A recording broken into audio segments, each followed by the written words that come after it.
Saya Dr. Nordin Darus, founder D&D World.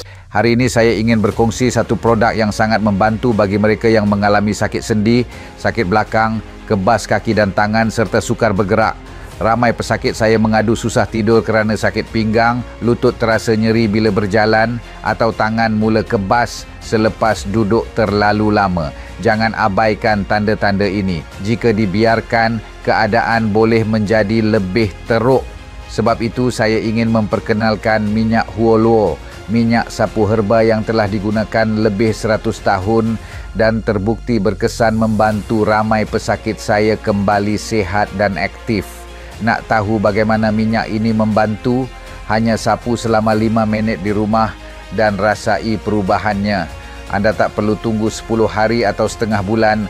Cukup 3 hari sahaja, leher, bahu, pinggang serta lutut akan terasa lebih lega. Minyak ini mengandungi bahan herba berkualiti tinggi yang membantu melancarkan peredaran darah dan mengurangkan keradangan pada sendi dan otot.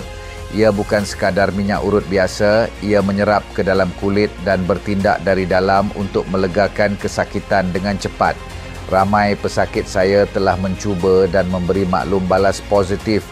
Jika anda berusia lebih 40 tahun dan mengalami masalah sendi, cukup sapu sedikit minyak ini setiap hari. Dalam masa 5 minit selepas sapuan, anda akan rasa sensasi hangat yang melegakan. Nak tahu cara bezakan minyak angin asli? Pastikan ada nombor autentikasi pada kotaknya. Periksa bungkusan biru dan putih.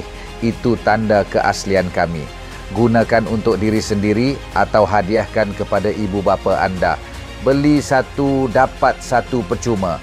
Stok terhad. Peluang ini takkan datang lagi. Produk terus dari kilang dengan promosi hebat hari ini sahaja. Polisi penghantaran akan memastikan pesanan anda sampai segera. Jangan bertangguh. Pesan sekarang untuk penghantaran segera. Klik pautan di bawah untuk peluang pembelian ini.